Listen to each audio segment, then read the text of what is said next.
Autre titre de ce dimanche, la grève qui a repris à la SNCF. Regardez les prévisions pour aujourd'hui. Un TGV sur 5, un TER et un Transilien sur 3. Des prévisions qui vont être réactualisées en fin d'après-midi pour la journée de demain. Alors les usagers, on l'a bien compris, vont devoir prendre leur mal en patience. Et certains, plus que d'autres, certaines petites lignes ne vont connaître aucun répit, pas même pendant les jours où la grève est suspendue. Les trains risquent de ne plus du tout circuler pendant des semaines. C'est le cas notamment à Aurillac, dans le Cantal, et à Carhaix, en Bretagne. Sophie Devessière et nos équipes en région. Gare fantôme à Aurillac. Depuis 3 jours, les 30 TER quotidiens sont à quai. Grève ou non, les trajets se font en bus, en général bondés. Les usagers n'y comprennent pas grand-chose. C'est marrant, on va dire, parce qu'on nous dit oui, c'est pas la grève. Moi, je réserve mes billets de train sur internet et tout. C'est écrit que c'est pas la grève, mais il n'y a pas de train, il y a qu'un bus pour toute une après-midi et toute une journée même. Donc oui, c'est quand même assez spécial.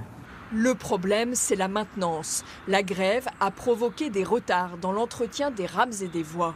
Selon la SNCF, c'est la raison pour laquelle les petites lignes ne fonctionnent pas.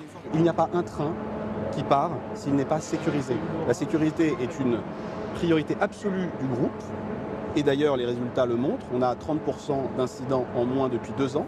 L'argument ne convainc pas les cheminots auvergnats. La sécurité ne justifie pas, selon eux, que l'on sacrifie leurs petites lignes. Le Cantal est une variable d'ajustement et à chaque fois qu'il manque du matériel, on le rapatrie sur Clermont-Ferrand ou sur Lyon de manière à ce que tout le monde ait des trains à l'heure et le nombre de trains nécessaires. Et le matériel ici à Aurillac part sur les grandes agglomérations. Le même problème se pose à 700 km de là, en Bretagne, entre Carhaix et Paimpol.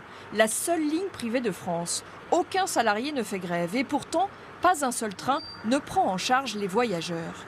Là aussi, c'est la SNCF et non l'opérateur privé qui est en charge de la maintenance et de la sécurité. Comme à Aurillac, les petites lignes ne sont pas une priorité. Des bus de substitution ont été mis en place jusqu'à nouvel ordre. Les négociations, elles, sont en train de s'enliser, on l'a bien compris, et avec de part et d'autre une stratégie de la fermeté. Les syndicats menaçaient vendredi de durcir le mouvement, bien au-delà de la fin juin. Édouard Philippe, lui, promet ce matin d'aller jusqu'au bout. J'entends la détermination de certaines organisations syndicales, mais qu'elles entendent bien la mienne aussi. Le statu quo n'est pas viable. Fin de citation. Et puis je vous rappelle qu'Emmanuel Macron, lui, s'exprimera jeudi à 13h lors d'un entretien avec Jean-Pierre Pernaut, entretien en direct sur TF1. Alors cette grève, elle est aussi un premier test pour un autre homme politique, pour le tout nouveau premier secrétaire du PS, Olivier Faure. Il a tenu ce matin un discours